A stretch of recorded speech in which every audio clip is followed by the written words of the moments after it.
This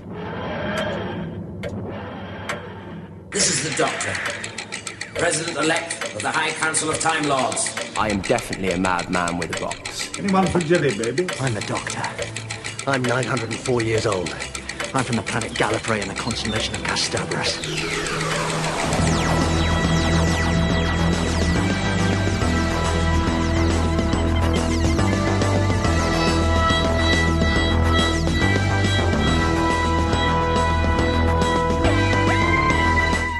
Hey Who fans, and welcome to the Big Blue Box podcast. My name's Gary. My name's Adam. And welcome to episode 59. Lots of underwatery stuff this week. Yeah. In more ways than one. Oh, yeah, there is, the news. So I hope you enjoyed Saturday's episode, Under the Lake. Can you believe we're already 3 episodes into Series 9? Like, all that anticipation, the new series coming, and we're already 3 episodes in. Yeah, that's nuts. That's mental, isn't it? Yeah. Yeah, seeing as it seemed like an age before episode 9 kicked off, like we were waiting for ages. We probably weren't, but it just felt like we were waiting so long for episode 9 to kick off, and then now it's here. We're getting through them pretty quick. It's like, don't go too quick. I know. Yeah. It's good times though. Oh yes, certainly is. Yeah. It's one of those cool times whenever there's a brand new Doctor Who on the TV. It's like the best time to kind of virtual people watch, if that makes sense. You know, when you go out anywhere and it's just cool to sit there and people watch. Yeah, it's a bit like that on social media where you just seeing people just kicking off, or I know, or people, you know, it's really cool. Yeah, I'll tell you what, I was going to say, I mean, this series already, even though we're only 3 episodes in, has already like caused loads of discussion and divided loads of people. I mean, Doctor Who always does anyway, but yeah, there's already been loads of good chat going on out there. And I know what you mean, I love it. I love dipping in and just checking out what's going on. And, yeah, that's very cool. Just Facebook and Twitter and a couple of forums as well, just people going literally bananas about, it's funny. I mean, plenty of praise. But there's always going to be a few that you can't please. No, that's right. And actually, this week's is an interesting one actually, because I think it's going to be a good chat this week. I have no idea what you think of it either, so it's going to be an interesting review, I think, this week. Yeah, that's the weird thing, you know, because people must think, well, you guys must talk. You guys must have a chat and stuff. And we do talk outside of the podcast, but it's weird that we don't talk about the episode at all, because we don't want to give anything away before we do our review. So that's quite weird. Yeah, it's difficult because it's difficult not to talk about it as well. And I've tried to rein it in, not just with you, but with other people as well. Because, I mean, there's a couple of other podcasts I listen to, and I used to always sort of comment like people do for ours. And I've stopped doing that because I think I don't want to put my thoughts out there. Yeah. Because you'll see it, like on Twitter, you know, I used to tweet or, you know, comment stuff. I don't want you to sort of know, because it's so much more fun going into it. I mean, with the first 2, I kind of thought you would like it, and you did, but there's always that chance. I mean, look at Remembrance. I thought you'd love Remembrance, and you really didn't think much of it. So there's always that chance, but sometimes I sort of think, Gary's going to love this one, and then it'll be like, no. But I love that. I see, you know, it's like, what? Yeah. I love it when we have a slight difference of opinion. It gives us a bit of more, you know, stuff to chat about. And I think today's review is going to be interesting, I think. Yes, I would say so. Yeah. Talking of bananas, last week we had a little episode, didn't we? We had a mini freak out. Yeah, about the big chief toy of Christopher Eccleston. Yeah, coming with a banana. Yeah, one of the accessories, wasn't it? And we were thinking, what's going on with the Ninth Doctor then and a banana? And we were like, there's definitely an episode where something happens with a banana.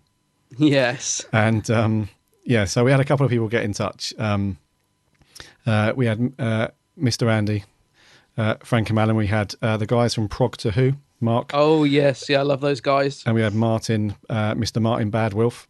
Yeah, I was listening to his podcast the other day, actually. I know he was listening to us because he was saying about how certain people don't get the whole 2 million being a high viewing figure in the US. I was like, he's talking about me. He's paranoia. Yeah. Actually, no, it's a good point, actually. Martin's got a really good podcast. If you haven't checked out his show, it's worth listening. It's if you just do a search for Bad Wilf, you'll find his podcast. It's very cool. Yeah. So those guys, they did point us in the right direction. So it's a scene. I think it's either in the Doctor Dances or what's the other parts of that? The Doctor Dances and The Empty Child. The Empty Child. Yeah. So in one of those, the bit where Jack has got his sonic blaster to create like holes in the wall and stuff like that. The Doctor switches it out for a banana. Of course. Yes. And the Doctor's like, go now, don't drop the banana. And Captain Jack's like, why not? And Doctor's like, good source of potassium. Yes. So that's the scene that we were trying desperately to figure out. And I'm sure you guys were, as we said at the time, you were screaming like, it's this bit in this episode. So thank you guys. That did drive me nuts for a bit afterwards as well, I must be honest. But you almost went a bit Dalek there. You were like, "It is this episode." Yeah, but that's, you're not turning, are you? not just yet. No. Well, yeah. Dalek hybrid. So, yeah, that was borderline Dalek stroke rant sort of thing, wasn't it? Nearly. The voice, yeah. But anyway, thank you very much. That was the banana. But what have you been up to, buddy? Well, my annual arrived, the one I was talking about on the last podcast. Oh, cool. The Tom Baker one. Yeah, not bad condition. The cover's really good. I opened it and like the pages are all coming away, which is a bit disappointing. But I did get it really cheap. So yeah, I bunged some pictures up on Geeks Handbag of that. It's really, really nice. I love the artwork in it. It's brilliant. And I also pre-ordered Doom Coalition, which I thought I'd already done. Oh. The new Big Finish 8th Doctor audio, because it's coming out Monday, I believe. Right. Yeah. I'm pretty sure it's coming out Monday. And yeah, the 8th Doctor on audio is just superb. And I sort of do tend to order them like a couple of weeks before they come out. And as I said, I thought I'd already got this on pre-order, and people were talking about it, I think, because they announced release date. So I thought, yeah, I'll just check I've got that. And I hadn't, so I quickly got it ordered, because the price jumps up sometimes, doesn't it? After they get released with Big Finish, they sometimes jump up quite a lot. Yes, they do. And I think at the minute, yeah, it's £20. So, yeah, so I've got that coming. I'm really looking forward to that. I mean, you've got a few 8th Doctor audios on a Big Finish, haven't you? They're brilliant. Yeah, he's so very cool. good. Yeah. Yeah, he's very cool, actually, on audio. Well, the Dark Eyes series was excellent. So good. So, yeah, I've got high hopes for this one. High hopes. Yeah. What about you, mate? What have you been up to? What have I been up to? Not much, really. Kind of looking forward to the signing spectacular that we've got coming up this Saturday. Yes, I'm very excited about this. I mean, it's going to be good to meet up with you, because the last time we met up was at the Spectacular Symphonic. Or Symphonic Spectacular even, wasn't it? I think that was last time. When was that? Was that March or something? Or gosh, yeah, it was. Probably was, or something like that, yeah. Yeah, so it was May, actually, I think. Was it May? Yeah, so it's a few months back. So it'll be good to meet up with you again, mate. And yeah, I'm really looking forward to signing. It's the first event I've been to run by Phantom. Yeah. So no idea how it's run or what it's like. I did contact them on Facebook, actually, with a couple of questions this week. And they were really quick to reply, which I loved. Do you know what I mean? There's nothing worse than sending someone a message and then having to wait days or whatever for a reply. Yeah. But yeah, they were straight on it, answered my questions really well. And yeah, I'm so looking forward to it. And there's been loads more guests added since we first booked our ticket. I don't know if you've looked. There has. I'm on the site as we speak. Can you see the one that I'm probably not you, but can you see the one that I'm mega excited about? Who wasn't added before? Is it male or female? It's male. Male. Is it Andrew Morgan? No, it's not. Peter Miles?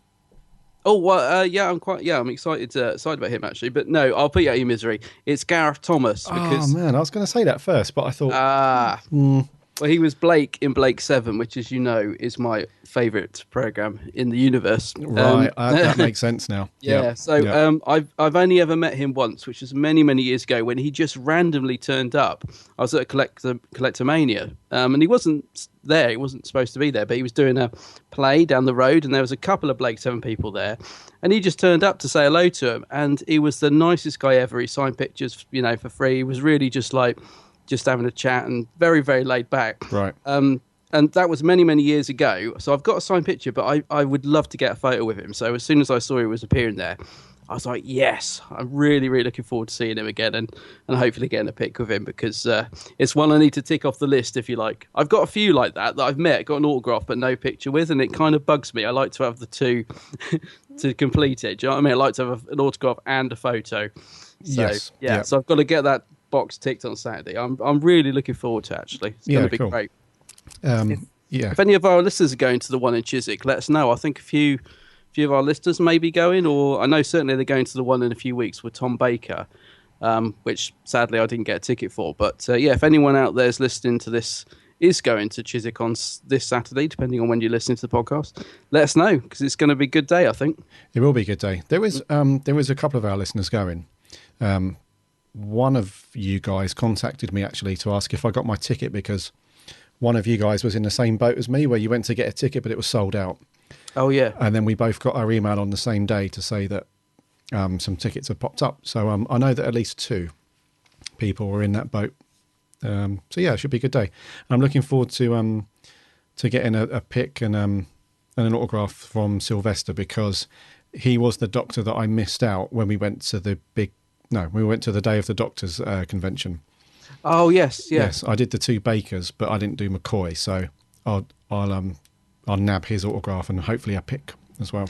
Yeah, definitely, yeah, because then the autograph price isn't too bad at this event, is it? Because I think generally they tend to be, the ones we've been to before, they're quite sort of high for like Sylvester, and I think he's £10, isn't he, at this one? He's a tenner, yeah. They're normally like 25 quid or something. Yeah, I was going to say it's pretty reasonable, I think. So yeah, definitely grab him, mate. Who else are you looking forward to seeing? There's Sophie Eldred, who played Ace. She's lovely, you know. She's really worth chatting to. Yep.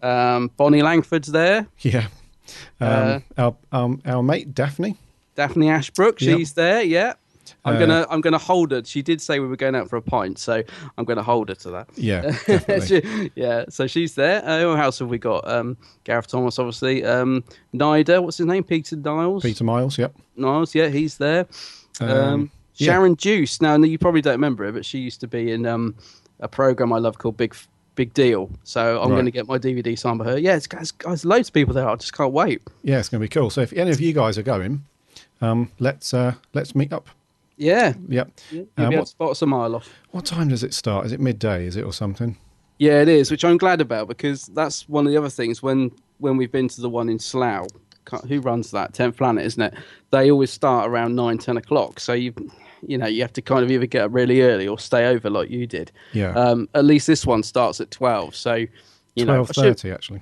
12:30. Yeah. So that's cool. That gives me plenty of time to drift over because Chiswick's not the easiest part of London for me to get to. There's a few changes and but yeah, the fact it starts at 12:30 gives me plenty of time to get there, which is cool. Yeah, I'm thinking might get there early.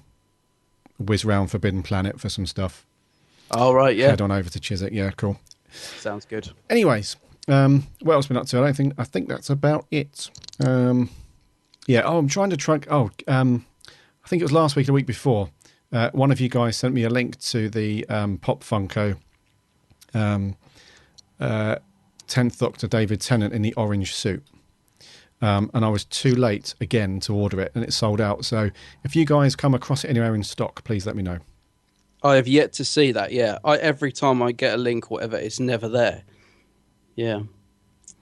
Yeah, it would be cool to grab that one to match the 12th Doctor in his orange suit. But but yeah, it's it's all good. Shall we do the news, buddy? Okay, let's get into it.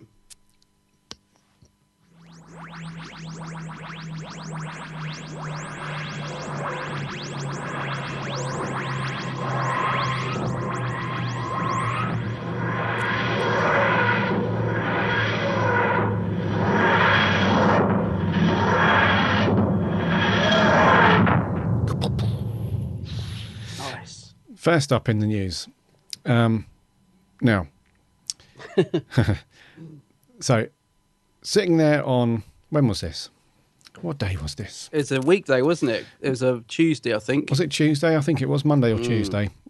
Sitting there minding my own business, and I see a load of tweets with people going mad, saying, "Is everybody looking forward to the announcement and the news later and blah blah blah and XYZ?" And I was thinking, what news is this? I don't know of any announcement and stuff like that. So anyway, delved a little bit deeper, and apparently, well, at the time, I was like, well, apparently there's a really big announcement coming up. And the official Doctor Who Twitter account started putting things out like there's going to be a huge announcement. I think it was at 10 p.m. Huge in great big capital letters, wasn't it? They put huge announcement. Yes, and there was also some other people, some other bloggers and tweeters and podcasters and stuff who somehow who was privy to this information were also saying, yes, you guys are going to love this. It's great news. It's massive news for fans, old and new, classic and new, and all that stuff. It was fun actually, just looking at other people's theories of what it would be as well. Do you know what I mean? There was the theories that were coming out were so varied and wide. It was amazing, some of the stuff that people thought it might be. Missing episodes and the the Big Finish audios for new series. Loads of stuff coming out. It was fandom was going nuts basically. Yeah, they were going nuts, and like you say, they were coming up with loads of theories and loads of ideas and all that kind of stuff. And I kind of got swept away with it a little bit. I'll be honest. I was like, wow, what's going on? If the BBC, if the official Doctor Who account is, saying that there's huge news coming up and stuff, this must be big. I would have. I was going to put money on it being a new companion. That's what I thought it was going to be. I thought they were going to announce a new companion. Yeah, I thought that at first. I thought.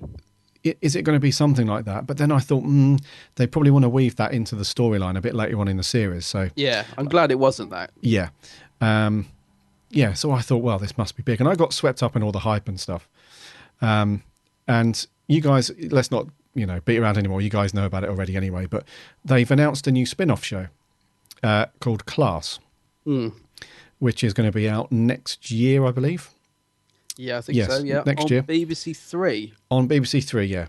And it's, from what I understand and from what we know about it so far, it's it's written by a guy called Patrick Ness, who, from what I understand, has been around for quite a while now and has wrote a fair few decent novels and stuff, and some bits for TV. And so he's kind of taken the bull by the horns, basically. When we've had shows before, it's always been written by. They've kind of gone down the route like with Doctor Who, where they've had a main showrunner or something like that, and then they've got like guest writers and stuff. But he's writing every episode, so this guy's just sort of taken it and ran with it, and so it's kind of like his baby, really, his thing, which is cool. Now, the actual idea of a spin-off show, I think, is very, very cool. The reason for that is because if the BBC and other people have got that much faith in Doctor Who and its reach and its audience and stuff, that they want to invest in making additional shows like they did with Sarah Jane and Torchwood and so on, that's a really good thing. I think you'll agree.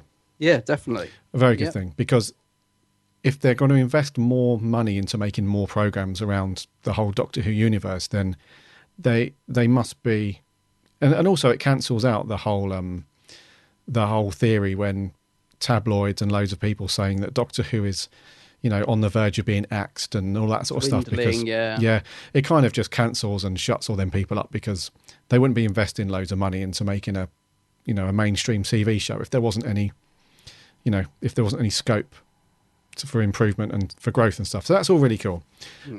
So on that side of it, I'm actually quite looking forward to seeing what it's about. I mean, I'm not over the moon about the concept and the idea. I think it's a bit, I think it's potentially a little bit aimed towards the younger viewer. Oh, I think so. Yeah. Yeah. So, it's obviously a Coal Hill School kind of thing. So, it's a younger viewer thing, but I'm interested to see what it's about, and I'll definitely be watching at least the first couple of episodes to see what it's like. Yeah. My problem, and you guys, you probably would have seen, my tweets and stuff on this. My problem was the way that the BBC handled the announcement. Especially considering, like you just said, where this program, the audience this program is going to be aimed at. Yeah. The time of the announcement was like 10 o'clock, wasn't it? Yeah, it's just after 10 p.m. Yeah. Which is kind of counterproductive to their target audience, because if they're going to be putting this new spin-off show aimed at like school kids, and it's around the whole teenager thing, you'd have thought that they would have put something out a bit earlier. Yeah. And also, I'm kind of miffed that they got everyone. Right. Well, hold on.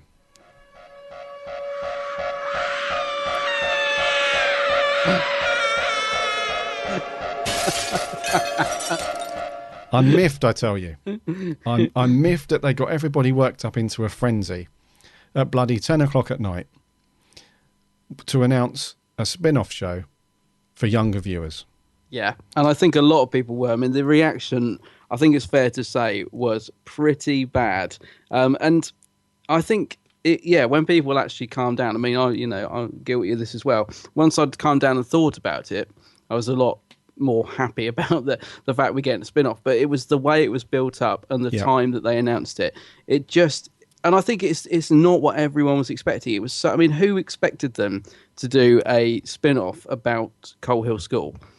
I didn't see that coming at all.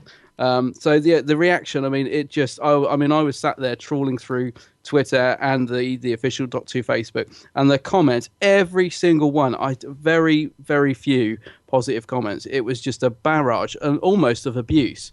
And I kind of, once I'd got over my initial annoyance at the BBC, nothing to do really, now I think about it, nothing to do with the actual announcement, but like you said, just the way it was handled.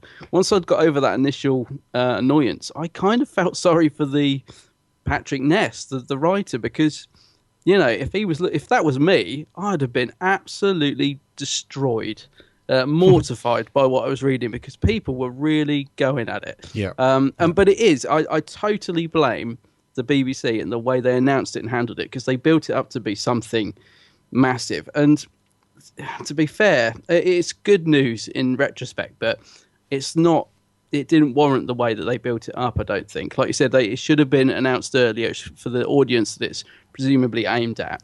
Like you, I'll give it a chance. Obviously, I'm going to watch it and see what it's about, but it's not a spin-off I would have particularly been... I'm not particularly excited about, if I'm honest. I will watch it. Yeah.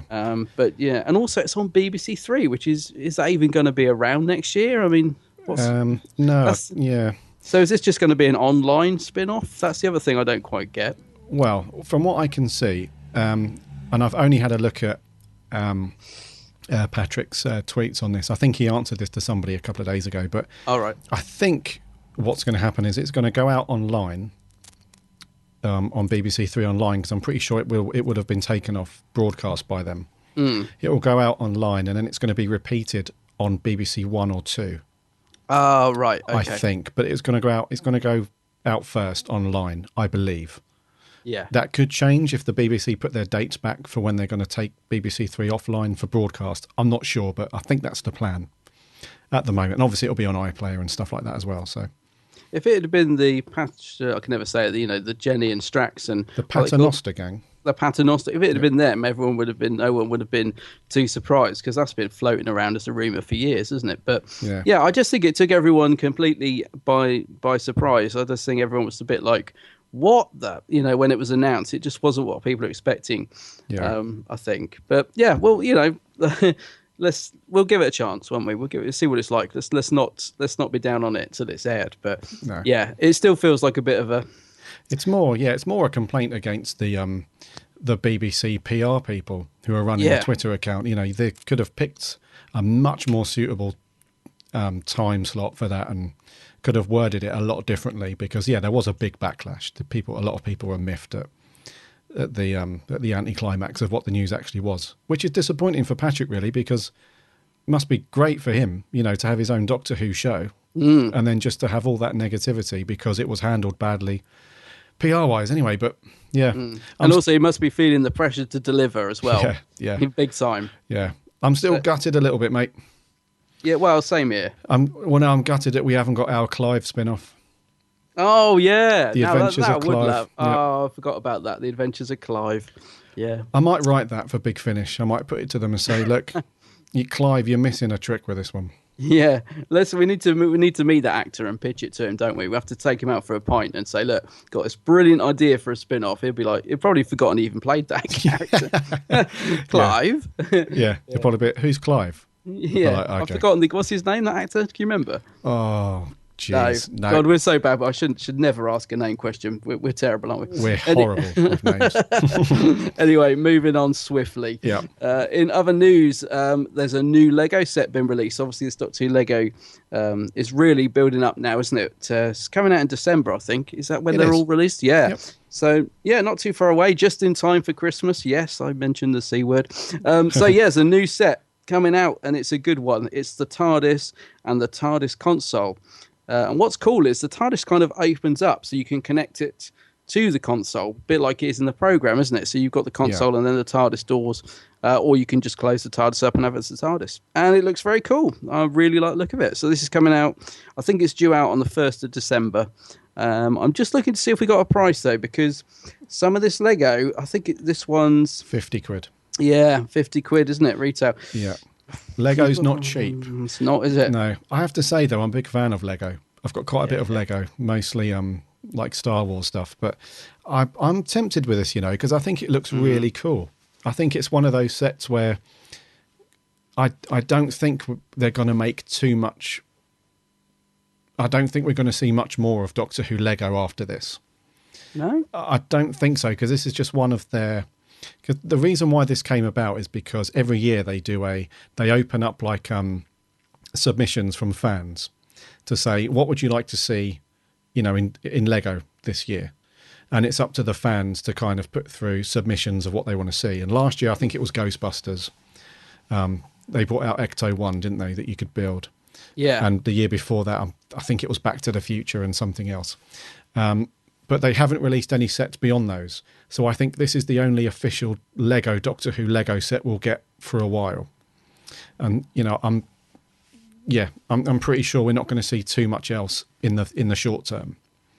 Fair enough. So it could be a cool thing to have on the basis that this might be a one-off. It does look great. I mean, I'm looking at the pictures now. I really like the look of it. Yeah. I was a bit miffed that the Doctor's in he's in Matt's sort of costume, isn't it? It's as if they've given him a promo image from Time of the Doctor, and they've used that because he's not got the Capaldi outfit on. I know there is a version of him in his costume, I think, in a different pack. So I was a little bit miffed. But having said that, it does look great. The figure itself looks really cool. I do love it. But yeah, when I first saw it, I was like, well, that's not the 12's costume. Just being a bit of a geek. But yeah, I do love the look of it. I think it looks really, really cool. It does look very cool. Yeah. And yeah, so when was that, mate? 1st of December. 1st of December, recommended retail price $49.99. But yeah, I'm going to be asking Santa for that one. Cool. Yeah, me too. Yeah. Next up, we've got some details released now for the upcoming release of the Underwater Menace. Oh, about time they give us something to go on. Yeah, because it went up for pre-order with no details. It was just you were kind of ordering blind, if you like. Yeah. But yeah, so I mean, there was some details popped up on some other sites, but I guess now it's on the BBC site. We can take it as read. So, it's going to be the. I'm not sure if it's remastered. Yeah, it is remastered. So, this is going to contain the 2 existing episodes that we have as remastered, which is quite cool, and then the 2 missing episodes will be just Recons. audio with like the photos and stills and stuff. So you're kind of getting half your story there in remastered stuff, which is okay, I suppose. It's better than not having it at all. I was going to say we'd all prefer animation, but at the end of the day, considering this was wiped off the schedule at one point, I think we're just glad it's getting released. To be honest, I'll take it. Yeah. Yeah, no, I agree. But we have got the special features announced now, and it's about an hour's worth. So there's going to be a commentary for episode 1 with Michael Troughton. And we're also going to have commentary on the other episodes from Annika Wills, Fraser Hines, Catherine Howe. And then we've got a feature called A Fishy Tale, which is a cast and crew kind of look back at this story I guess. Narrated by Peter Davison, I've just seen, which is quite cool. Yeah, that's very cool. I didn't. Do you know what? I didn't consider, or even think that any other Doctor would be part of it, really. But that's very cool. Yeah. And then we got a feature called "The Television Centre of the Universe," or the second part of it, anyway.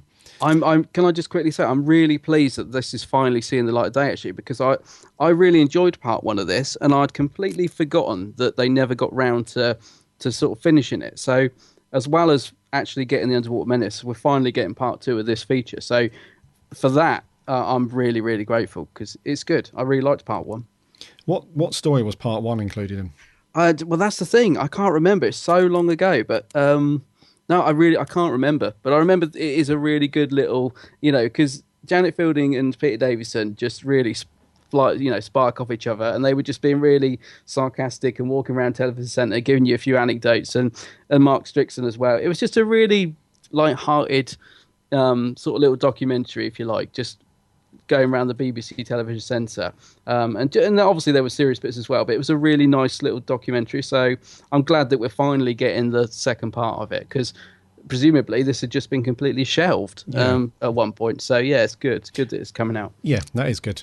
So that makes up your special features, really. So all in all, it's it's quite cool. Like you say, it would have been nice to have some animation in there just to make it flow a bit better. But I think it's still going to be a decent pickup, though. It's just good. Just having some more Troughton in the collection can never be a bad thing. Yeah, I mean, I do struggle with the recons. I tend to zone out. I have to be honest, but yeah, I'm really looking forward to getting this finally. Actually, really looking forward to it. Yeah. Cool. Right. So, in some other brilliant news, my goodness, this is good news. The War Doctor is coming back via Big Finish, and this again took me a bit by surprise actually when they announced this, because they'd been sort of teasing with this Gallifreyan picture that some news was coming, and thankfully this news didn't disappoint. So yeah, John Hurt is reprising the role of the War Doctor in 12 new full cast Doctor Who audio plays. That's cool. It's just brilliant. The artwork is superb as well. We've got a picture of him with this Dalek and like these look like drills or something, don't they, behind him? And this is just awesome news. And as if that wasn't good enough, on the back of it they also announced that there's going to be a new 8th Doctor set called The Time War, which is, I presume, is going to be a box set. Yeah, it's a prequel. A prequel, a prequel. So even more McGann coming. So 2 amazing releases on their way from Big Finish, and you can probably tell from my voice, I'm kind of gushing a little bit. I'm really, really excited by these. I just think it's fantastic. The War Doctor, John Hurt, brilliant. Yeah, it's just another awesome, solid piece of good news from those guys. This year, Big Finish have just knocked it out the park every single time. They must, I don't know, but somebody must be earning a nice bonus there. They must have said to somebody, if you can get like at least half a dozen, amazing contracts sorted out with some decent actors from Who, they're just really cool. Can we have a job? Oh, I'd love it. We'll work for you guys. We'll do whatever you want. We'll make the tea. I would. I actually would. I'd happily do that. I'll tell you what. An added bonus to this as well is that in the John Hurt audio, it's called Only the Monster, isn't it? The War Doctor, Only the Monster. Again, great title. Is also starring Jacqueline Pearce, who played Servalan in Blake 7, and I adore her. So, I just can't tell you how much I'm like buzzing over this. I really am. Yeah. That first one, Only the Monstrous. Oh, Only the Monstrous. Sorry. Yeah. But I told you my eyesight was bad. I was saying this earlier. My eyesight's getting really bad. I need to get some new glasses. Only the Monstrous. Yeah. I'm really excited about this and the Paul McGann one called The Time War. Yeah, that's going to be a couple more pre-orders to go in the old bank. It is. Although, the War Doctor one comes out in, is it December? I'm just trying to find it, but the Time War, the 8th Doctor, the Time War, I don't think comes out to 2017. So you've got a bit of time to save up for that one. Yeah. I haven't got the actual release date for the War Doctor one here, but I believe it's December. I think so. Yeah. So the War Doctor one, yes, that is out. December 2. Yeah, I've just seen it. December this year. Yeah. Yeah, and then the other one is scheduled for 2017. So yeah, a bit of a gap between the two, but hey, Still cool though. it's brilliant. It's Yeah. absolutely brilliant. Yeah, you like you said, Big Finish. You guys are knocking it out the park. Yeah, 20 quid pre-order. Yeah, amazing. It's pretty Take good. my money now. take it. Take my plastic money now. Yeah. So well done, Big Finish guys. Always. I mean, I was looking forward to that announcement more than when after that announcement kind of catastrophe from the Beeb, and then I think it was yesterday or the day before that when I saw the Big Finish Twitter account, like, we've got some news. I was more excited and had more faith in the Big Finish announcement that it would be something very cool, Yeah. and they didn't disappoint. No, they didn't. Oh, you So- just reminded me, actually. Yeah, you got me in trouble with my mum. Me? Cause you. Because she saw your thing apologising for your language on Twitter. Oh, yeah. But she assumed it was me. She was like, "Oh, I saw you've been using foul language on Twitter." I said, "What?" I said, "No, it wasn't me." I said, "I kind of joined in." Oh dear, but she would just assume it was me because she knows what I'm like. I was going to say, yeah, anyone that knows you would assume it was you, mate. Yeah, she did. She just gave me a what do you call it? She didn't believe me. She still thinks it's me. Yeah. Yeah. I've got to mention something before we move on to the review, because I know 100% I will forget later. When we came to do the trivia question last week, Oh yes. I said that somebody got it right, but I couldn't figure out what it was. It was the question that we asked 2 weeks ago. On what date was Victoria and Clara born? And it was Alex Kingdom. You sent a notification through on Facebook, and you got it absolutely right. It was the 23rd of November, 1866. Well done, Alex. Yeah, so just wanted to pop that in there because I will definitely forget later. So well done, Alex. Cool. Right, review time. What are Oh, we doing yeah. this week, dude? For this week, we are doing Under the Lake. So what have we got? Moran dies, and then those things appear. They can walk through walls. They only come out at night. And they're sort of see-through. Doctor, wait, you're not saying. They're ghosts. Yeah, ghosts. You said there was no such thing. You actually poo-pooed the ghost theory. Yes, well, there was no such thing as socks or smartphones and badges until there suddenly were. Besides, what else could they be? They're not holograms. They're not flesh avatars. They're not autons. They're not digital copies bouncing around the nethosphere. No, these people are literally, actually dead. Wow. It's amazing. I've never actually met a proper ghost. Capaldi on fire. Yeah, definitely. He looked like he was really enjoying this episode, didn't he? He looked Yeah. like he's in his element a bit, actually. Yeah, that was cool. So, Toby Whithouse. Always Toby- pronounce that wrong. Written by Toby Whithouse. Yeah. Got a bit of a reputation. A lot of fans like him. Mm-hmm. Yeah. Yeah. So What are we doing? That wasn't a very enthusiastic intro. It's like, yeah. bit hard on. Okay. So, what's this one about then? Right, so this is an easy one. Yeah. We're as the viewer, we're plopped into like an under the sea, or an under the lake. Sorry, hence the title. Idiot. So we're plopped as the viewer under the lake of a team of explorers, archaeologists, people. Yeah. I guess. Gang. Who were studying this this town that's been kind of submerged in this lake for like really long time by the look of it. So they've set up this underwater base, and they recover this alien spacecraft, which seems to be empty, which is bizarre. One of the crew members gets killed at the beginning, comes back as a ghost, along with this other ghost who we don't know much about just yet, and then take it upon themselves to try and immediately kill the other crew members. As you do. As you do when you turn into a ghost. The Doctor arrives by way of the TARDIS, which I thought was interesting. TARDIS wasn't happy, was it? TARDIS was not happy. No. Nice little scene. That. What's wrong? Yeah. And then the Doctor and Clara just go into Sherlock Holmes mode and try and find out what these ghosts are and why they're trying to kill the crew. And that's basically a lot at the moment.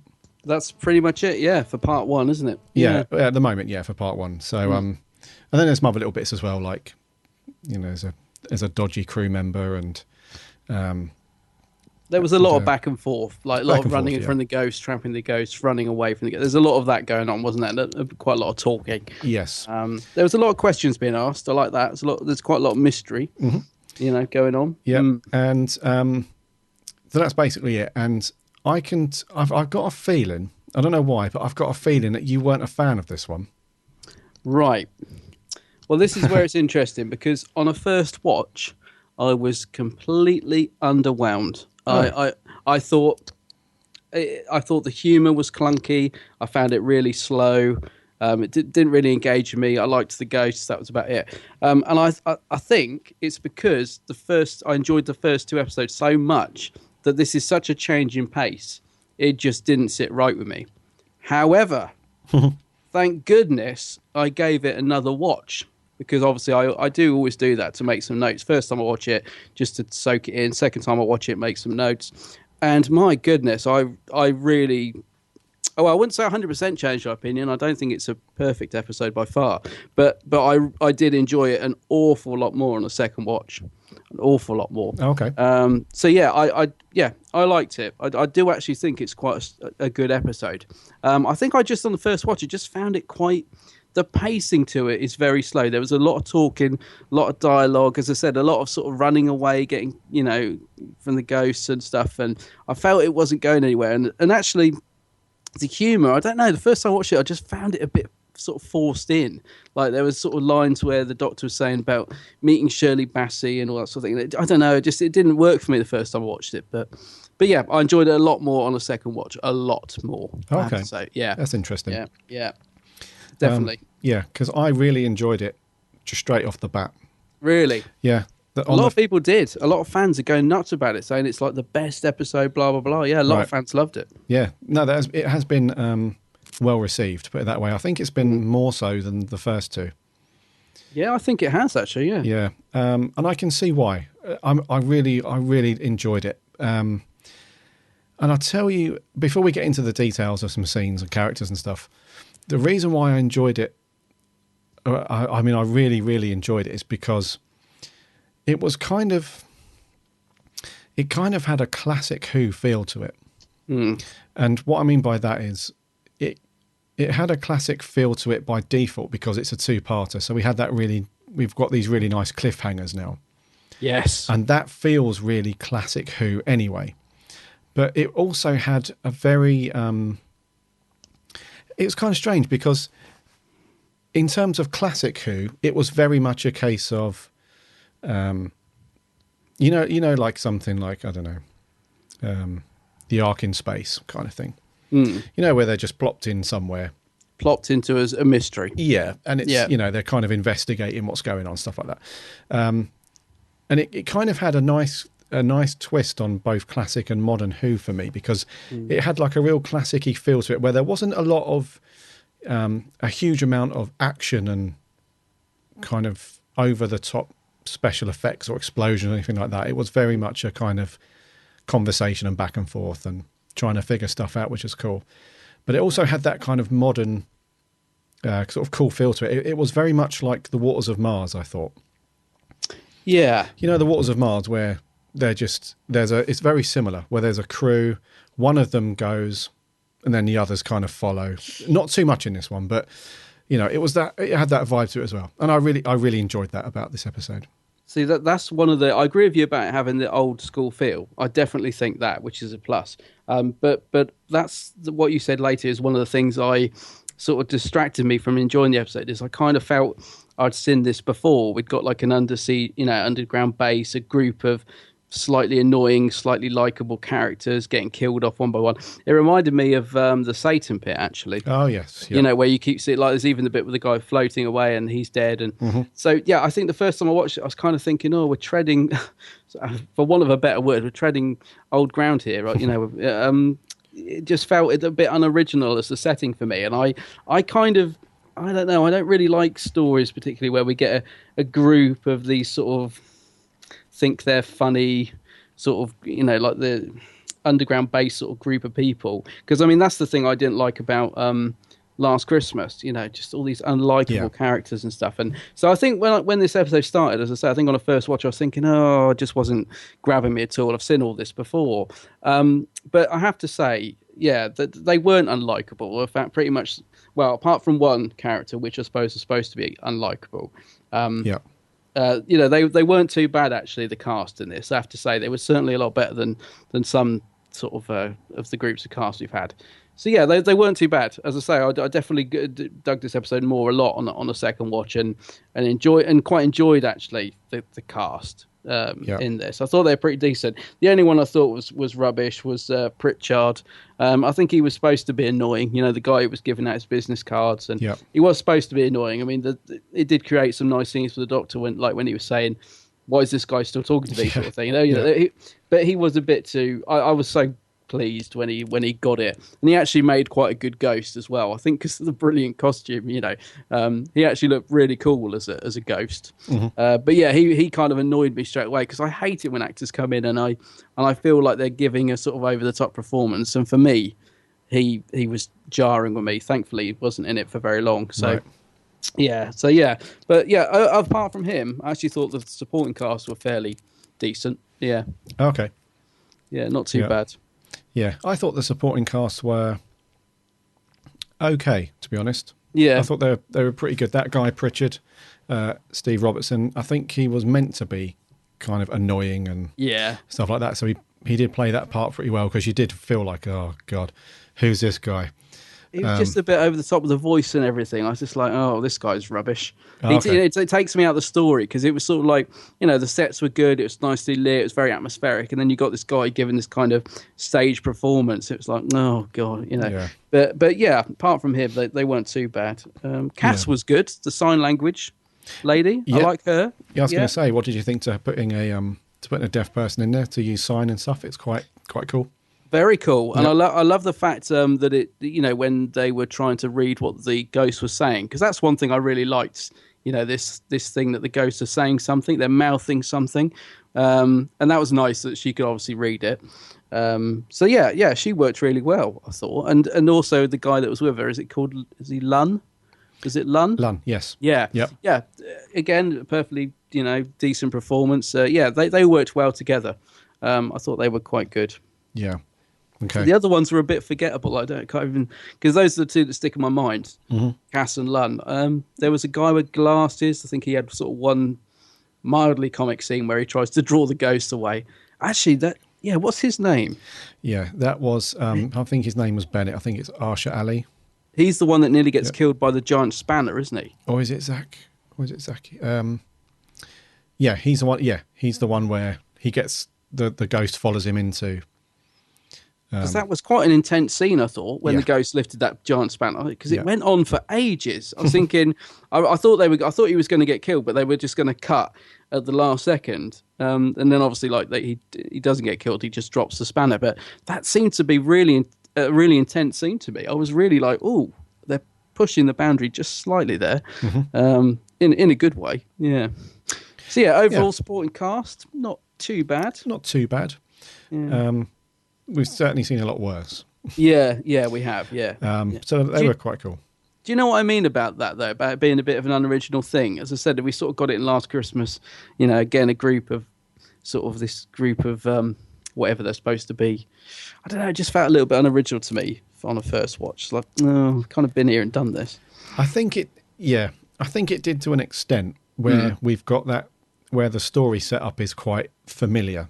Where we've got a group of people who are going about their business. Something tragic happens, and then the Doctor shows up and investigates so we've seen that before. But I think that this story kind of gets away with it because we haven't really seen much in the way of the whole. I mean, I still don't think that they're actual ghosts in the true sense. You know, I think we've not had this angle before where the Doctor's actually admitted that.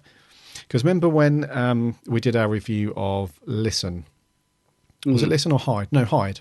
Hyde. When we did our review of Hyde, we picked up on the point that the Doctor immediately knows that it's not a ghost for sure, and that, however, did set up the whole scene about those two people in that house actually ghost hunting and trying to communicate with, you know, the other side, so to speak.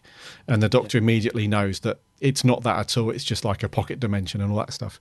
Yeah. Whereas in this one, the Doctor doesn't know at all what's going on. And the only conclusion that he can come up with is what he dismissed immediately, which was that they're ghosts.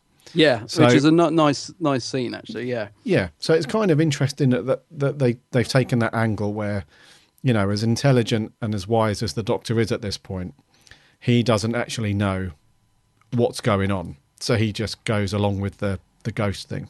Yeah, and I like Which is the quite fact, yeah, because I didn't really get it on the first watch, but the second time they turned out to be, so the symbols that they can't translate turns out to sort of be a reference point. What was it? It was the Sword of Orion, the Dark, the Sword, the Forsaken, the Temple, isn't it? Yeah, They're like coordinates. coordinates. Yeah. And these ghosts are sort of mouthing those coordinates, and the more people that turn into ghosts, the stronger the signal. That's the sort of gist of it, isn't it? Yeah. Which kind of works. I kind of like that. It's got a bit more to it than I originally sort of thought, if you like. Mm-hmm. Yeah. I thought it was quite creepy as well that you couldn't understand what the ghosts were repeating over and over again. I loved that. Yeah. that I was- thought that. Yeah, go on. No, I guess I thought the ghost looked great. Mm-hmm. Yeah, I loved that. The whole, that was very creepy. Yeah, it gave them a sort of extra an extra edge. What are they mouthing? Yeah, it gave again another question. Yeah. And they looked brilliant. They looked scary. The eyes, they slightly remind me of Davros there with the blackened out eyes, but especially the ghost at the end, which we'll talk about with the cliffhanger. But yeah, I thought the ghost looked brilliant.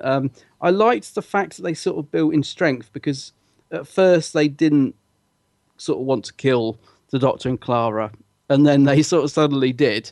And the bit where the hand come through the wall, I thought was brilliant, because I wasn't expecting it. I thought the ghosts were brilliant. And it was all to do with them seeing the writing, wasn't it? Once you've seen it, you can then be killed. So that was a nice twist as well, I thought. Yeah, that was quite cool. So there's lots of good ideas in there. Yeah, there is. And it was like the little things, really, that kind of had you puzzling what was going on, and it wasn't until you kind of follow the story along with the Doctor and you're trying to unravel what's going on that you pick up on stuff as well. So, like at the beginning when the Doctor and Clara go into the spaceship that they recover, and they see those symbols on the wall, the Doctor's confused as to why the TARDIS hasn't translated it. Yes. So that they can read it, and then you kind of think, well, yeah, why? There's obviously something more sinister there. There's something going on that we don't know about, and it was kind of cool as you're following the Doctor and Clara through this journey as well to try and figure out what's going on. So it kind of had you guessing and trying to figure stuff out as you were watching it, kind of unravel as well, which is quite cool. Yeah, definitely, I'll agree with that. Yeah, and so picking up on the ghosts, I mean, they look quite scary at times. I mean, overall they weren't that scary, and I can imagine, however, that a lot of kids would have found it very scary. Well, it was put on very late, wasn't it? It was about 8:30 that this started, which is quite late for a Doctor Who. Yeah. And people were wondering if it was because it had been touted as a really scary episode. I don't think it lived up to that. I don't think it was a really scary episode. But yeah, like you said, I'm sure younger viewers would have found them because of the look of them. And, they were very menacing, It wasn't a scary episode at all. No. There wasn't anything remotely scary because it wasn't a traditional ghost story.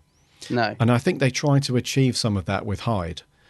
As we mentioned on that review, the first kind of 20 minutes is very much a traditional haunted house ghost story. But with this episode, when they had like the lead up to it and we had like a couple of TV spots and stuff like that, it did say things like, a very creepy Doctor Who story and stuff like that. But I didn't find it scary at all. Not one bit of it. I mean, the only thing that was a bit creepy was when the camera kind of zoomed in on the ghosts themselves, and you see like the hollow eyes and that sort of stuff. I found it a little bit creepy, and I can see why a lot of young kids might find it a bit scary to watch. But in terms of the story being scary or anything like that, it wasn't a proper ghost story really. It was more of a, I found it more kind of investigatory. Yeah. You know, kind of, you know, figuring out what's going on, more of a mind puzzle. bender, rather than a scary sort of, you know, make you jump sort of thing. So Yeah, because the ghosts themselves actually seemed fairly easy to deal with, didn't they? I mean, they once they trapped him in the Faraday cage, which I like the idea of that. That was once cool. Once they trapped him in there, that was kind of it, wasn't it? The rest of the story was all about answering what they actually are about. So I think I think the first 3/4 of this episode are really quite good actually. I think it does lag a little bit, just slightly towards the end when the ghosts are trapped, because the threat's sort of taken away a bit. You're basically just looking for answers. But yeah, I think that's the good thing about the episode, is there are a lot of questions asked in this. So it does take its time. The episode is sort of it's paced to. It's a slower paced episode basically, but it does ask a lot of questions, so you can invest a lot into that. It does make it sort of enjoyable, because as I said, I was on the second watch thinking, oh yeah, so what's going on there? You know, what's that about, and what's in that casket? And there's a lot to be answered in part 2. Yes, I was going to come on to that. So what did you think to the idea of the 4 phrases that they kept repeating, which led to coordinates to retrieve this? It was a stasis pod, wasn't it? So that's kind of another little mini mystery, isn't it? Like, what's inside this pod? Yeah, what do they call it? A suspended animation chamber. Yeah. So there's something in there. Yeah. Yeah. I mean, that was. I'm hoping something's going to burst out of that. I'm really hoping that it's going to be a real shock. Something's big is going to come out of that, I hope. Do you know what? You just read my mind, mate. I'm really hoping for like a real shock factor with that. Like something, it's going to be something really, not just you open it up and it's like, oh, there's a thing there. I'm hoping it's that, not giving away spoilers here, but there have been pictures released by the BBC this week of the Fisher King, which, that's not a spoiler. We all know he's in next week. And he looks amazing. I'm really looking forward to actually seeing him. I'm kind of hoping he's going to burst out of that thing and go mad. That's what I want to see, but I'm not sure. Yeah. Yeah, it does. It was cool. And yeah, so I don't know if he'd fit in it, actually. Thinking about it, he looks huge. Massive, yeah. No, I don't think he'd fit in there. Anyway. Anyways. So I thought so there was like some real kind of little mind bendy things in there where kind of it gets you trying to figure out what's going on along with the Doctor and stuff. Supporting cast was pretty good to an extent. Okay, story wise, very cool. Pacing, very cool.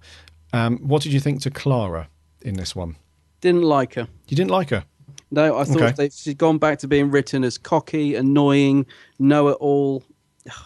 Nothing to do. Yeah, she was one of the negatives for me of this episode. I'm being a little bit harsh, because she wasn't bad. She was very standard by numbers, Clara. But if you remember in the first two-parter, I was saying how much I liked Clara. She was very cool, very assured in her performance. Yeah, there was none of this, just the cockiness. I just can't stand it. I didn't like the way she was written in this episode. I thought she was given very little to do, and she was just back to being a sort of gobby self, which I don't like. And I know a lot of people liked this scene, but I didn't. The scenes where she's giving the Doctor prompt cards, I just groaned out loud. I mean, the Doctor's blimmin' 900 and something years old. He's been around the. He doesn't need prompt cards to tell him how to talk to someone. I just thought that was so stupid. Although I did like, the reference to Sarah Jane in there. I have to say, contradicting myself a little bit. I did like what was written on the card, but I really didn't like. I just didn't get that. So I was like, oh, don't be stupid. He doesn't need to be told how to talk to people. At least the Doctor. It just undermined the Doctor's character for me, that bit, and I just didn't find it funny. But I know I'm in the minority, because everyone was telling me how much they liked that scene. And I expect you were laughing out loud at it. I wouldn't say I was laughing out loud. But yeah, it was okay. I didn't mind the scene. It didn't. I can see what you mean, though. You know, But for the some, Doctor's not a fool. He doesn't, I know this Doctor is insensitive. We know that. But he doesn't need blimmin' prompt cards. Come on. No. yeah, I know what you mean. It's kind of one of those things where I don't think they're saying that the Doctor's like a buffoon or something like that. I think they're going down the angle of, because this Doctor is quite, for want of a better word, quite typically Scottish. You know, where he's quite direct and doesn't hold back, and there's no tact really. I'm pleased. Oh my God, that's not anyway, a dig towards any Scottish people, but and that's not my opinion. But the way that they've portrayed the Doctor so far, the 12th Doctor anyway, that I think Clara mentioned it in an episode where she was like, he's going to go all Scottish. Yes, stuff, she has said that. So yeah. I think that the way that they're trying to write the Doctor's character is that when he goes quote unquote Scottish, he doesn't really get the best out of people because he's very direct and very blunt and stuff like that. So I think maybe they're just trying to soften, that approach that he takes. Yeah, I get it. I mean, Yeah. to be honest with you, my main issue, it's not really even with that scene. It's just I don't like the inconsistency in Clara's character. Like, one minute she's like cool as a cucumber working for UNIT and she's sat opposite Missy, and the next minute she's jumping out the TARDIS and coming out with silly cocky lines and telling the Doctor to come on and I want adventure, and I don't know, there's just such an inconsistency in her character and performance that it grates on me a bit. Right. There's a strange scene as well. I felt like it was padding actually, but I kind of liked the scene. But it's where the Doctor was in the TARDIS and she's ready to go for the adventure, and the Doctor kind of reins her in. Do you know the scene I mean? He's sort of like saying that don't go native or something. There's only room for one of me. Yeah. Now I quite like that scene, and I almost wonder if that was the Moffat sort of trying to answer Who fans who keep saying it's about Clara, and the Doctor's saying, look, there's only one of me. This is my show. So I don't know if that was just the Moffat throwing that in there for the fans, but I did kind of like that, because that's how I feel. Like, I feel like Clara does need to be reined in a bit. So I kind of liked that scene, but I thought it was an odd scene as well. Yeah, I mean, I think now you mention it, it probably does. It does have like a feeling of it was added in on top of the original script, and it's like the episode was running short on time, and they needed to add in a few more minutes, to be honest, because it wasn't necessary to the plot or anything. Yeah, not really. It was just a little conversation, wasn't it, between those two? And it's the first time we've got a proper glimpse of the TARDIS inside. Like, we've seen it for a split second, but it's the first time we've actually been inside the TARDIS and seen the new. It looked a lot darker, and they've sort of put sort of roundels in a way, haven't they? Sort of lit the circle, so there's kind of got roundels now. And so it's bizarre. We didn't really get to see much of the TARDIS, but it's the first sort of glimpse we've got of it. Yeah. Yeah. So what did you think to Clara? I mean, am I just being a grumpy old what or or what? What did you think of Clara in this one? I thought that she was not at her best really, and I think that is because of the script on this one. I think that she wasn't too bad, and that's because she didn't really have a lot to do, other than the scene towards the end where she's luring the ghosts around the complex. Other than that, she didn't really have a great deal to do. She was kind of just tagging along, really. And I think, that's just the writing. They just gave her like a typical companion, just follow the Doctor and add your 2 cents in when needed, sort of thing. So but I didn't really have too much of a complaint as such with her. I didn't find her too annoying or anything like that. It was just I didn't really see her do much, to be honest. Yeah, I agree with that. I mean, as I said, she was by numbers. She's by no means bad in this episode. She's just very much by numbers, like you said, just with what she's given to do, which wasn't very much. Yeah. Okay. Yeah. So she was just kind of a meh. Yeah. For me, just a bit. Yeah. Very clingy as well. I mean, that's the only bit I did kind of like, actually, was that she's very clingy. Like when the Doctor. They get separated at the end, and the Doctor's very much reminding me a bit Deep Breath, where he's just like, well, I can't come back for you, I'll see you later. and she's like really gutted, isn't she? She's really quite annoyed actually that she's been left behind. She got sidelined. Yeah, she got sidelined, and that was quite good. I thought, again, we're seeing a bit more of the Clara's personality coming out a bit now, showing that she really does rely on the Doctor, and she really wants to lead his lifestyle. It's becoming apparent. Yeah. So in that sense, she was good. Mm-hmm. Moving on to Capaldi. What did you think to Mr. Scotland? I thought he was excellent. I really thought he was great in this episode. I thought he looked like he was having a ball. He was given the odd clunky line, something about Peter Andre in there that was a bit like, what? Oh, mysterious girl. Yeah, so about the earworm thing. Yeah, the earworm. Yeah, it was a bit sort of jarred in there. But I like that, and I like the little joke about him. Why do I not have a radio in the TARDIS? So I made it into Clockwork Squirt, whatever. And some nice lines. The bit where he was saying, I don't need you to translate sign language. I'm perfectly capable, and then couldn't. Was nice just seeing his sort of ego being battered down a little bit. Yeah. I thought he had some nice scenes. I thought he was good in it. He seems to be hitting this stride as the Doctor. I do sometimes, I think I touched on this last week, I do sometimes feel that he's... again, it's more the humour. I do sometimes feel that they are trying to, I can only say write him a little bit like Matt Smith. It's not really what I mean, but trying to add in a little bit of humour and soften the character, which sometimes I don't think quite works with him. But yeah, overall, I thought he was really good. I'm just loving Capaldi. Yeah, and I felt that way a couple of times as well, where, do we really need his character to be softened up at all? No, I don't think we do.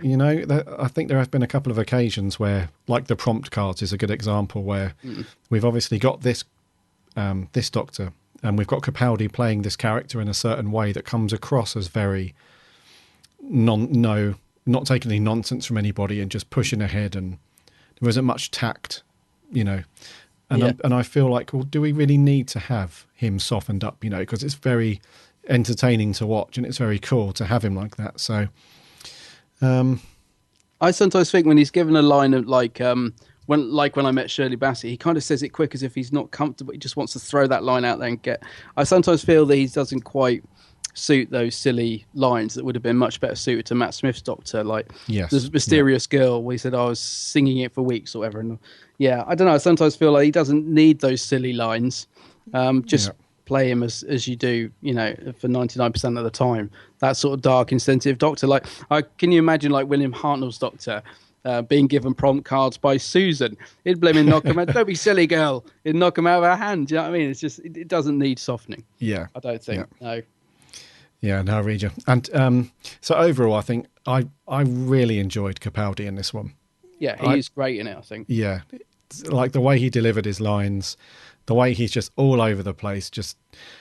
It was awesome to watch, and I think this is, for me, this is the best that I've seen, or one of the best times that I've seen Capaldi since he's been the Doctor. It's just so, like in the audio clip that we played, there's that scene where he's kind of going through the motions in his mind, and he's almost like he's speaking out loud, and just the way that he's talking to people, and to Clara especially, where he's like, they're not autons, they're not just people like zipping. Just the way he delivered stuff, it was just a smile on my face the whole time I was watching him. Yeah, I was going to say this episode's got that great scene in it. Actually, you're saying about him delivering lines. It's got that bit where he says, "It's impossible. I hate it. I want to kiss it to death." Oh yeah, that's a perfect example of what you're talking about, isn't it? Just the way he delivers it, and he's relishing every line, and just the look of his haggard face and everything. It's just is just brilliant. I think. Yeah, it's really cool. Yeah, they're not flesh avatars. They're not autons. It's just. I don't know. It's just really cool, and also we went the other end though. So for the majority of the episode, he's kind of very much in charge, and taking control and that kind of thing. And he's quite assertive. But there's that bit at the beginning where he's talking to the TARDIS, and he's like, "You're not happy," and he's kind of stroking the console almost, and stuff like that. And he's like, he can sense that something's not right. And that's a lovely moment with the TARDIS, where he's like, "You're not happy," something's not right. So that was a really cool scene, and that kind of set up the. That's another question as well that hasn't been answered yet in this episode, and that is why he thinks the TARDIS isn't happy. Yeah, because he said the TARDIS won't. When Clara wanted him to, she was like, "Well, come and get me. Just jump in TARDIS, come and get me." And he's like, "No, the TARDIS won't go there. Doesn't That's like right. the ghost." Yeah. So the TARDIS isn't happy. I was just thinking, actually, from what you were saying just there. I mean, if you want to soften the Doctor, you don't have to give him sort of comical lines. You just give him nice scenes like that, or you just give him. I'm thinking of the scene where they're on that beach. What episode was that? There's a scene where him and Clara are on a beach, and he's just playing with the pebbles with a stick at the end of an episode in last series, in series 8.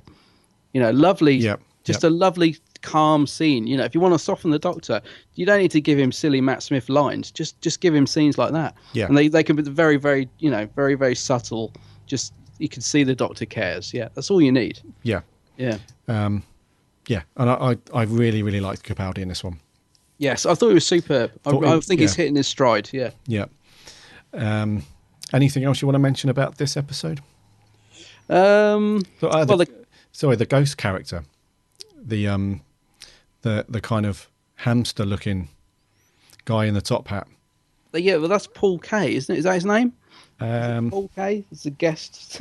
He's supposed to be the guest artist. I'm assuming we're going to see a bit more of him next week. But is that his name, Paul Kay? I can't remember now. Yeah, Paul Kay. Paul Kay. Yeah. So I think that's him, isn't it? Yeah. So the Doctor actually figures out who he is, doesn't he? Or at least what his race is. Yes. And it's kind of he's kind of like a cowardice kind of race, isn't it? Where let me just think back. I have to think back to when that scene where the Doctor's explaining that. Because he figures out what planet they're from. Is it Tivoli?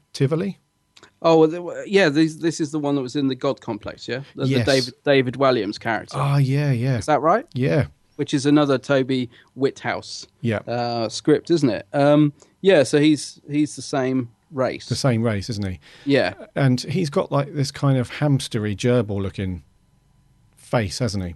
Yeah. He's not human at all. So that was just another one of those questions just going round in my head. Round and round and round. Like, what's this guy about? Yeah, because we've only really seen him in the ghost form yet. But yeah, looking at the promo pictures from this week's, we're obviously going to get to see him.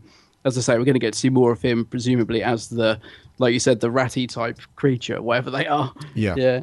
See, it's a long time since I've watched the God Complex. In fact, I'd forgotten that David Williams was ever in Doctor Who. But yeah, he plays that sort of, it's sort of quite a ratty sort of type character, isn't it? So yeah, I don't know quite what we're going to get next week. Be interesting to see, actually. Yeah. Yeah. I kind of like it when they throw in little bits like that, hark back to another episode. I quite like that. Yeah, that would be cool. Yeah. So we'll get to see a bit more of Paul Kay. He's quite a liked actor, so hopefully he'll be good. Mm-hmm. To be honest with you, I haven't really got much more to say. The only thing I did like the cliffhanger.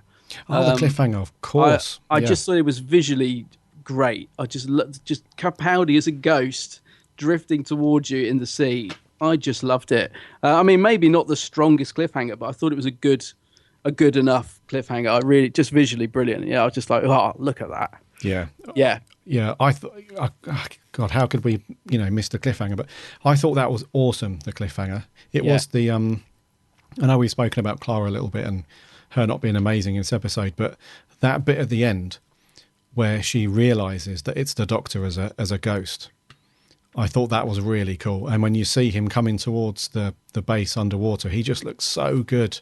It was really well done. And I love the cliffhangers back in Doctor Who. Yeah, me too. It's really cool. Yeah, in fact, going back to you saying about it having an old school feel as well, just the Doctor going in the TARDIS and going back, in time, and just these little touches like that just very much reminds me of the old series where, because a lot of the time in Doctor Who now, the TARDIS lands, we see it at the start, and then they get in it at the end and go. Whereas in the old series, they used to use the TARDIS a bit more. Yeah. And so that, again, in this episode, reminded me a bit more of the old series, the Doctor actually using the TARDIS to help solve, the mystery. But yeah, great cliffhanger. I loved it. And I did, like you said, when Clara was like, who's that coming towards the, who's dead? and obviously it's from the past. I just thought Yeah. brilliant, really, really good. Yeah. Oh, that's it, because it goes a bit timey-wimey, doesn't it? That's what I loved about it. Yeah, Cool. yeah. So it did make me sort of immediately want to watch part 2. Yeah, which I'm really, really, really looking forward to seeing. Yeah. Cool. Yeah. Scores, my good man. Well, do you know Me what? first, I think. It's you first. Yeah. Wowzers. I'm going to give this one an 8.5. Whoa. Okay. Yeah. That's on par with Which Is Familiar, I think, with you, isn't it? Yep. Okay, so yeah, you did enjoy it. This might surprise you, actually. I'm giving it an 8 out of 10. If I'd have scored it after a first watch, I probably would have given it a 7. But it really went up for me on a second watch. I really enjoyed it. I think I watched it more as a sort of part 1, if that makes sense. I think just kind of looked at it as the setup for the next story. Right. And I did enjoy it. So yeah, 8 out of 10 for me. 8 out of 10. Yeah. Okay. Yeah. I had a feeling you were going to score it lower than that, so that's quite cool. As I said, I would have done on the first watch. I would have definitely scored it lower, but no, I really, really enjoyed it much more Cool, on yeah, a second cool. watch. Yeah, and I'm glad about that because I don't want to not enjoy Doctor Who. So yeah, I'm glad that I enjoyed it more. Yeah. Yeah. Moral of the story is, don't leave anything to a first watch. No. Always watch stuff, at least twice. Well, I think it's the pacing, because my expectations were so high after The Witch is Familiar and Magician's Apprentice. I was just like, oh, right, where are we going now? And the pacing of this episode is so different that it just kind of knocked me a bit. Does that make sense? Yeah. I know what you mean. On the first watch, I was just finding myself thinking, come on, let's get going. Whereas on the second watch, I was thinking, no, sit back, enjoy the story, take in the questions, and enjoy the build up for the next part, which is exactly what this episode is. And yeah, I thoroughly enjoyed it. Good stuff. Yeah. So what did our listeners think then? Did they enjoy it? Let's find out. So before we get onto Facebook, let's play our first audio review. Oh, cool. This is from Joe Sweeney. Hello, Big Blue Box. Hope you boys are well. And here is my review of Under the Lake. It was quite a good episode. It was fairly well written. And I like the concept of the story. And I like the ghosts. They were quite cool. And I'll be more interested to find out who they are and where they came from. And I hope they get explained in the next episode. And I like and also I like the change in the TARDIS interior. And I also like the round things being back again. So that means they've gone back to the classical roots of the series. So it's good now that the round things are finally back now. And I'm not liking the Sonic Shades that much. And I'm one of you guys that I really think the screwdriver needs to come back. But I think the Sonic Shades are going to last through the whole series. And I just hope that it doesn't last throughout Capaldi's era. But I think the reason behind it is because the first Doctor and the fifth Doctor, I think, they didn't have screwdrivers.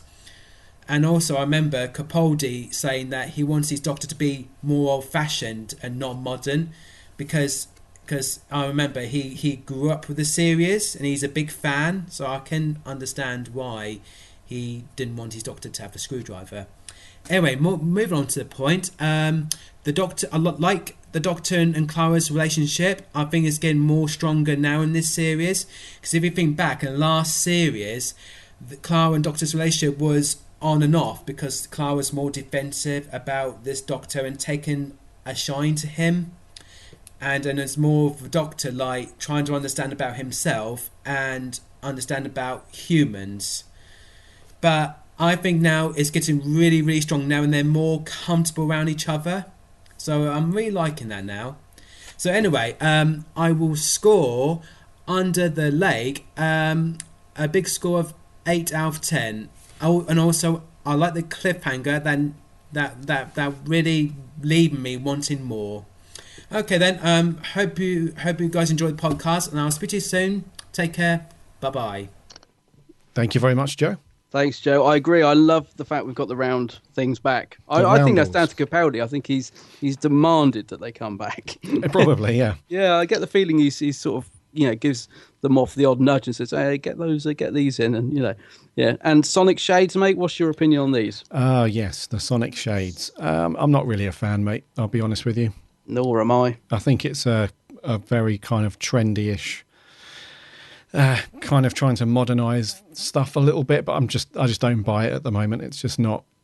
It's not visual enough. The sonic screwdrivers, like I said, it's meant to be a tool that you can actually do stuff with, and it's got lights and it makes a good sound and stuff. Whereas the shades, they just don't do it for me, buddy. They're just a pair of shades. Yeah, They don't do it for me either. I just don't want to see too much of them.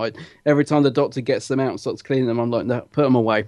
I'm not digging them. I'm wondering, are we going to get some Sonic Shades TV remotes in the future? Because if they're not doing the Sonic remote TV remotes, if he's not using Sonic, are they going to do Sonic Shade ones? Will we be sat here next year wearing shades, changing the channel? Possibly. Well, we'll see. Yeah, that'll be weird. Yeah, I don't want to see too much of the Sonic Shade, so they're already starting to do my head in.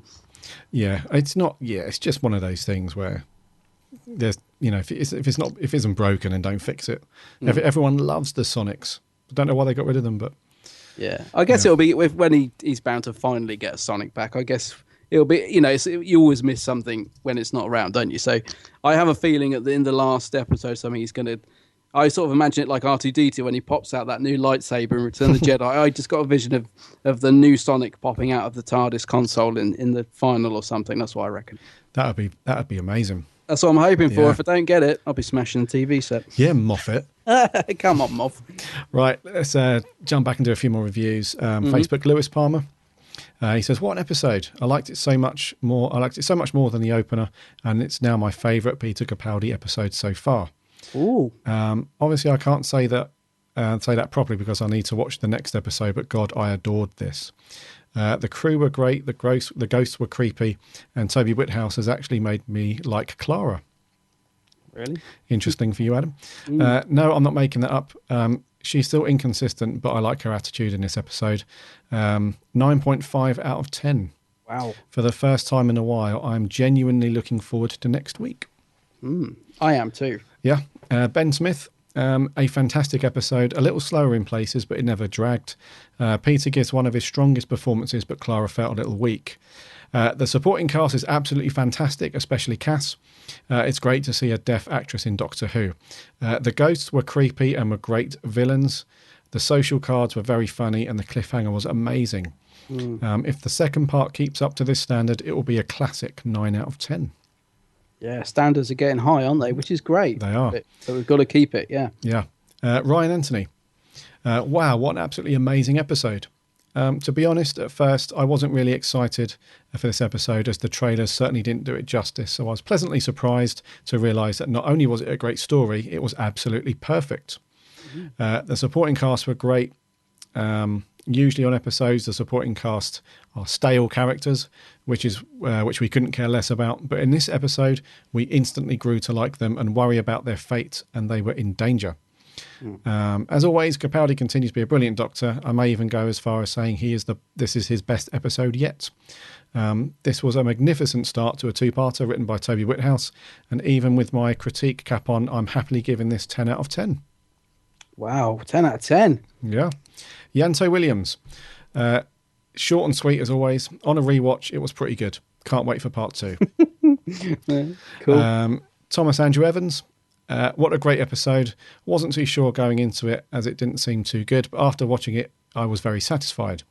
Storyline was gripping throughout, and I left, and I felt that the ghosts were very spine-chilling. 9 out of 10. Will Lloyd. After a truly awful season opener, this episode is one of the rare few I actually enjoyed. Full of suspense and base under siege elements made this a pretty decent episode. Jeff Waddle. Jeff. Our friend Jeff. Now, he's not been too sure so far, so what did he think of this one? Yeah. Good old-fashioned Who, with Capaldi playing Tom Baker. It took me right back to the glory years. A remake upgrade on the Satan Pit, but so what? and that was one of the few Tennant ones that I liked. He gave it a 9 out of 10. Oh, cool. I'm glad you enjoyed that one, Jeff. I was getting worried. Yeah. Callum Johnston. Love this one, maybe even more than the first two-parter. Great story and great acting. Reminded me of Waters of Mars and The Impossible Planet. Overall, I'd give it 9.5 out of 10. Hopefully part 2 doesn't disappoint. Hopefully not. Let's do another audio review. This is our friend Alex Kingdom. Hello, Gary and Adam from the Big Blue Box podcast. This is my review of Under Lake. I'm Alex Kingdom, and I just say this was a fantastic episode. I'm going to start off with talk about some of the characters. So we had the Doctor. This is funny to me, guys, because Toby Whithouse knows how to write the Doctor better than Stephen Moffat, in my opinion. I mean, in Series 9 opener, yeah, Capaldi was getting a bit bumbly, and I didn't know whether he would get a treatment that he shouldn't get, because he was great in Series 8. I didn't want him to get too bumbly, so I was happy that he's back to insulting people and just hilarious. Clara was okay, I guess. She didn't really get a lot to do. And also no offence to Jenna Coleman, but yeah, the crewmate are great. Cass is fantastic. Lunn is great. O'Donnell, Pritchard. Pritchard. I don't like Pritchard. I think he's too stereotypical for me personally. But the other one's alright. I can't remember his name. The one that wore glasses. The ghosts looked fantastic, and I really liked the like how they looked. Definitely great use of special effects there. You could the way you could see like the back of their brain because of the blacked out eyes was great. The only bad thing I would say about this episode is that the dubstep music. I don't like dubstep music, and it doesn't suit Doctor Who for me. So yeah. And the cliffhanger, I love the cliffhanger with the Ghost Doctor. I know it's a rehashed, the Doctor's dying, but this time it's not. It's set, the Doctor's dying. It's, oh dear, how is the Doctor going to get out of this one? Because we all know he will. But I think with that sort of cliffhanger, you need to get the Doctor to have a good way out of that, and I think Toby Whithouse can do that. So yeah, I give this episode 10 out of 10. Keep going, Gary and Adam, and keep going with the podcast. Doing great.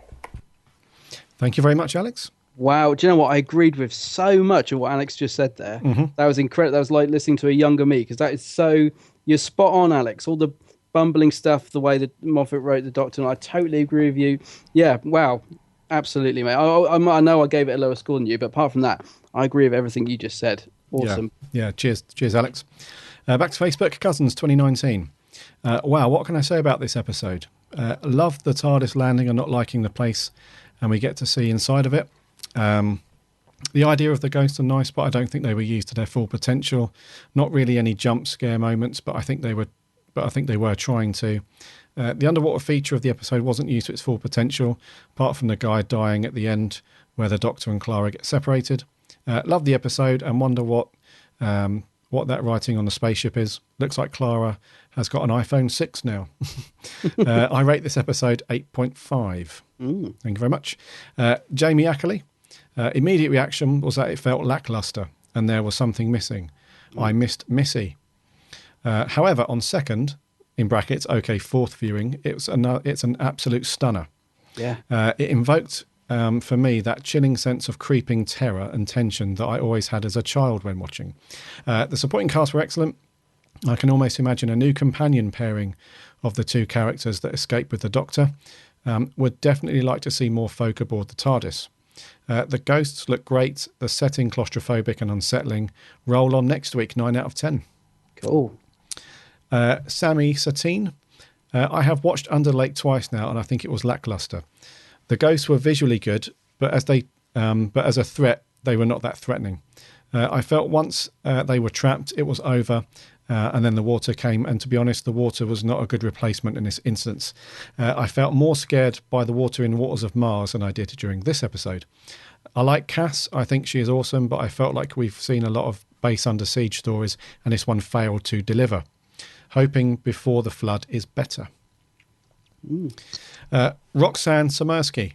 I really liked this episode. The setting was different and toned down, not very flashy, and it reminded me a lot of Classic Who, but obviously a more modern set. It was a slower pace, but because they're stretching one story into 2 episodes, there was time for more dialogue, which is very different than the last few seasons.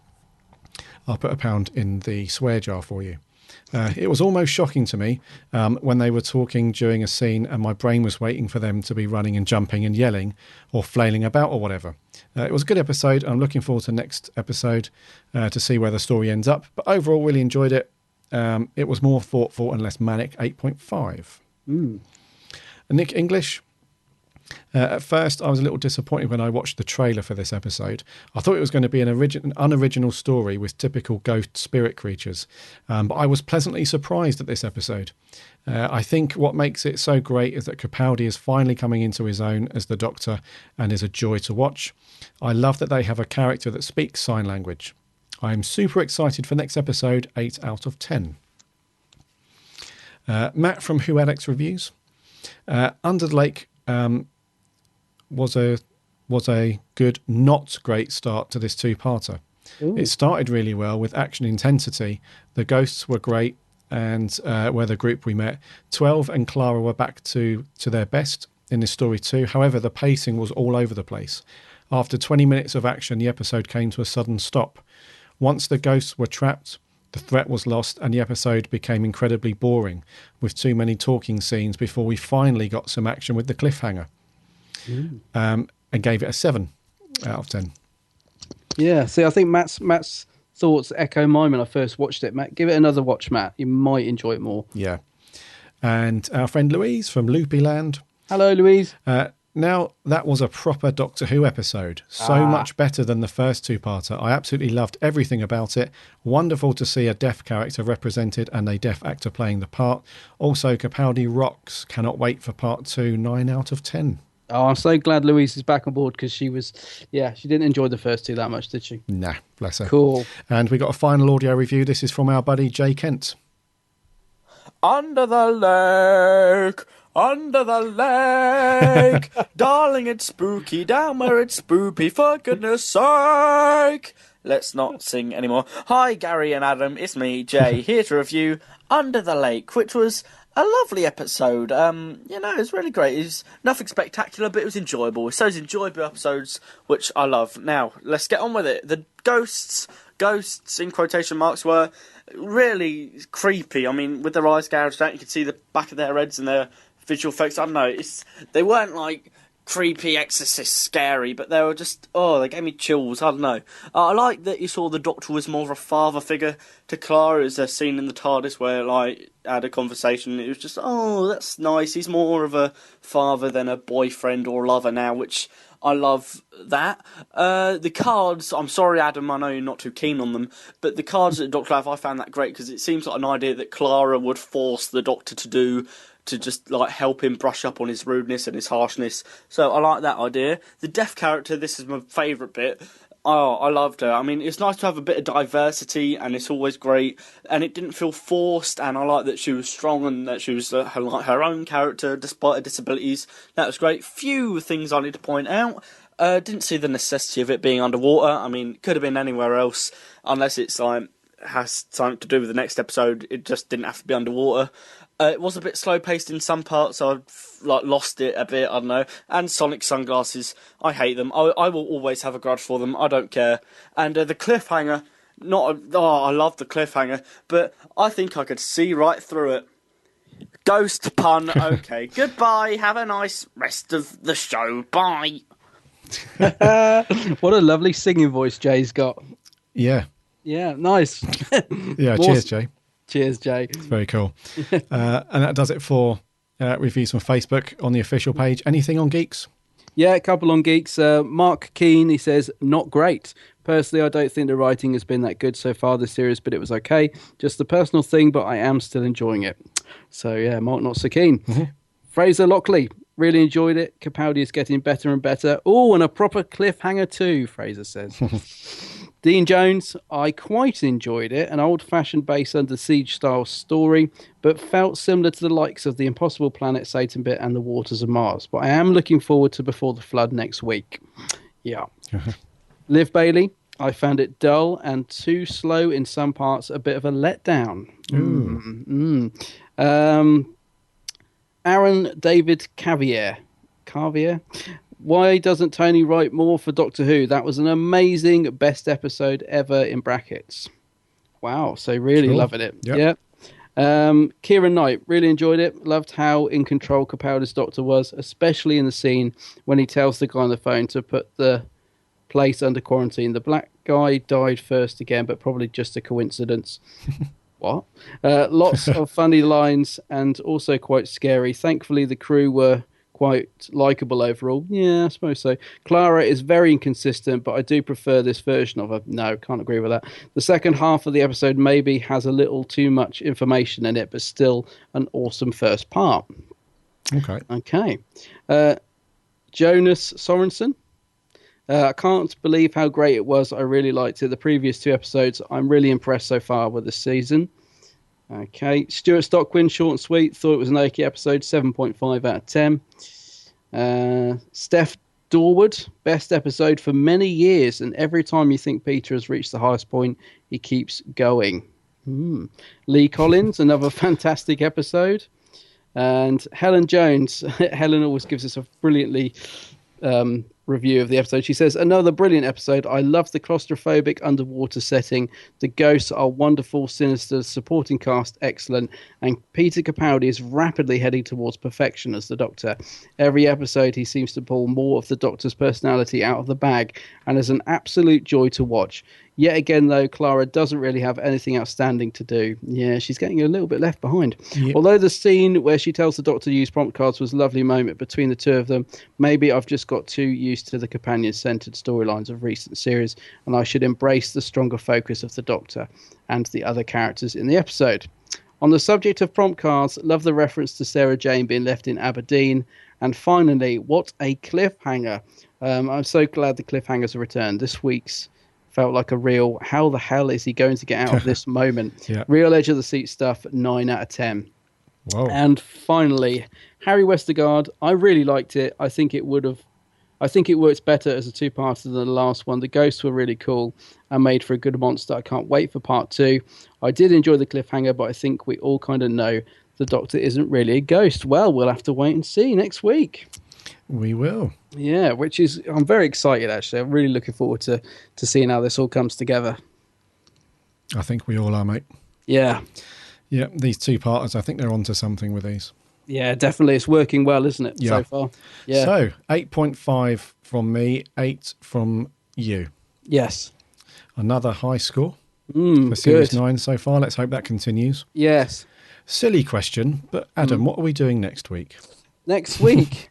Well, do you know, I still have to keep checking these titles because I do get them a bit muddled. We are doing Before the Flood. Before the Flood, yes. Not Under the Flood or Before the Lake or whatever. I keep getting them all muddled up. Yeah, Before the Flood next week. I'm looking forward to doing that. Yeah. Let's see if Toby Whithouse pulls it out of the bag. Yeah, indeed. So thank you guys very much for posting your comments and sending in your audio clips and all that jazz. Very much appreciated. We love it when you guys send us your thoughts. We love reading them out. And I think we will wrap there, buddy. Okay.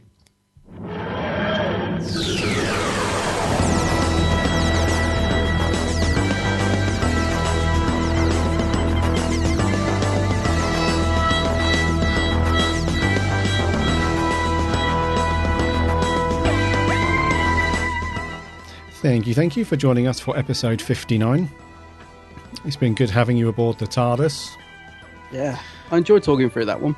Yeah, it's very cool. And it's kind of cool to not reveal all of our feelings immediately afterwards.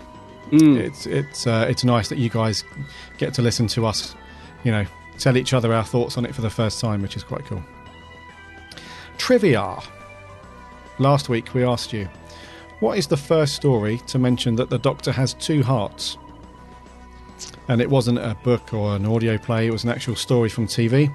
And the answer was Spearhead from Space. Classic John Pertwee. Yes, which was the scene at the near the beginning when he's in the hospital, and they're very confused over his X-rays and stuff like that. And a couple of people got that right. We had Max Baird on Facebook and Peter Adamson on Twitter. Well done, guys. Well done indeed. And this week's question is, seeing as we were on the subject of fruit last week with the whole banana thing, this week's question is, Tom Baker famously wanted a talking version of which vegetable as a companion? Yes. Only Tom. Yeah, Tom Baker wanted a talking version of which vegetable as a companion. Send us your answer on Twitter or Facebook or email, whatever you like, and we'll read the correct ones out next week. So thank you very much again for sticking with us. Head over to the website, bigblueboxpodcast.co.uk. You can listen to last week and all the other episodes on there. And you can also find links to Twitter and Facebook, Instagram, and also you can subscribe. There's a link off to iTunes or RSS, whatever you prefer, so that you never miss an episode.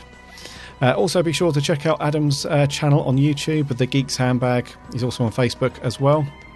Got Star Wars. Just finished editing a Star Wars video that you might like. Oh, yay. New Star Wars merch, yeah. Cool, man. Could I get that blimmin' BB-8 to work? Oh, no. Anyway, yeah. Cool, looking forward to that. We will see you guys next week when we review Saturday's episode, so enjoy that. We'll hopefully see some of you in Chiswick tomorrow for the signing spectacular. But until next week, my name's Gary. My name's Adam. And remember, Alonzi!